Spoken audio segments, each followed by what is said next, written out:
like a ding-dong noise? That was me screaming. This wire jumped down and scared me. No, I got you. Okay, so what are you looking at here? So, main electrical panel, and the first thing I notice is why didn't they put this in the basement? But that's not a defect, that's just the way they build houses now. For whatever reason, builders like garages. If it was me, I would put it in the basement.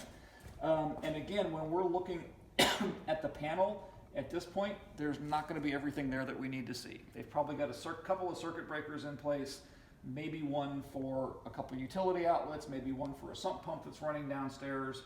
In this case, they've got 3 breakers installed, but none of them are actually turned on. So there's a limited amount we can do with the electrical panel. But we can check the mains coming in. We can check what looks like it's eventually supposed to be a sub panel here. All the neutrals are on one bus, all the grounds are on one bus. We can check for things like antioxidant paste in the panel. We can look kind of at the neatness of it to get a feel for how good of a job the electricians did. This one's not bad. Kind of very basic electrical stuff at this point in time because it's not powered up, so we can't check a lot of the actual wiring and make sure it was all wired correctly. Interior electrical, again, it's kind of like plumbing.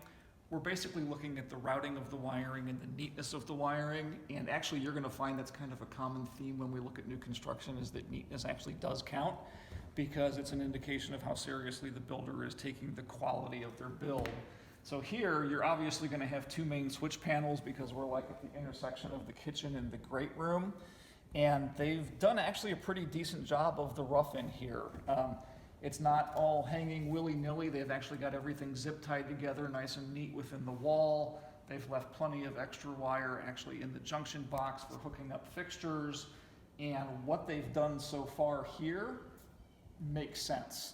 And then, you know, again, kind of carrying that further, we're standing in what's eventually going to be the kitchen and looking at the routing of the wiring. And again, they've run it far enough through most of these studs to get their required 1 inch from the exterior of the stud, so they don't have to put little metal cover plates on there, except maybe for this one, which is coming awful close. So something like this we would flag. You're going to have a stove here. That rough end looks pretty decent and it's stapled down. So again, looking at how the wiring is routed, the way they've secured it, the way they've drilled their holes, all of it makes sense. All of it's done pretty neatly and pretty well, so there isn't a lot to criticize here.